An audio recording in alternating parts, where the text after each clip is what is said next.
If your business is busy but nothing is landing, you don't have an effort problem, you have a cadence problem. And I think that comes down to the operating system that people have within their businesses. Too many businesses that I see are operating hand to mouth, if I can describe it like that. There isn't a structure, there isn't sufficient cadence to decisions, there isn't a rhythm or a weekly, monthly, quarterly rhythm to what they're doing. They're putting effort in, but they haven't got the cadence behind that to make the decisions happen and make decisions move forward. The change that I see in businesses that have a cadence within them is that the progress of the business becomes steady, becomes consistent, and they actually do move forward more quickly. More gets done. The danger otherwise is that people are busy, but they're not particularly progressing. And I think if the CEO is operating in that way, of being busy, but not particularly effective, then that's going to make its way down to the team.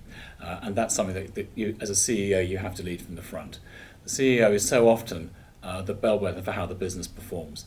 They need to think about how they're operating, about how they're performing, because the team will copy. The team will do the same thing, whether that's a junior team or a C-suite team. They will look at how you're operating and they'll try and copy it. High-performing CEOs don't work harder, they work smarter. Some of the smartest people that I've seen are the ones that actually, they do work long hours, but they may take some of that time out of the office. They stare out of the window. They have thinking time. They create time to do the things that only they can do. It's not about the number of hours you spend sitting behind your desk bashing out emails. It's the quality of work that you put in. I had a CEO say to me on one occasion, I'd like to see my CFO stare out of the window more. I'd like them to do more thinking about the business. I don't want to see them doing, I want to see them thinking more. And that's something I try and instill with my clients. And I challenge them regularly. How much thinking time do you give your business? And the answer in most cases is very little. They're too busy doing, they're not thinking.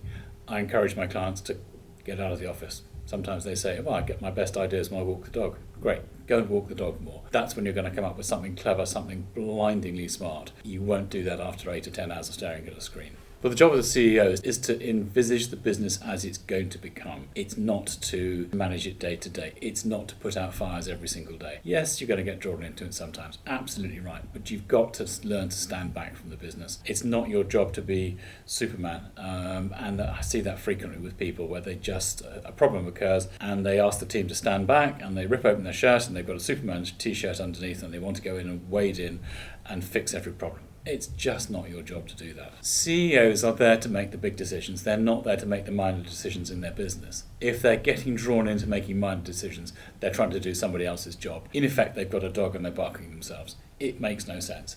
They should save themselves for the big decisions. They should focus on those. That might mean that they take time out of the office. That might mean that they delegate those decisions, or it does mean that they delegate those decisions. There should be clarity amongst their team about who can do what. And decisions should not be always passed up the line. One of the challenges I see with fast-growing businesses is that the CEOs tend to operate on their previous decision-making process or authority and don't recognise that they need to move on. They're stuck in an old loop, and therefore what happens? They become the bottleneck in the business.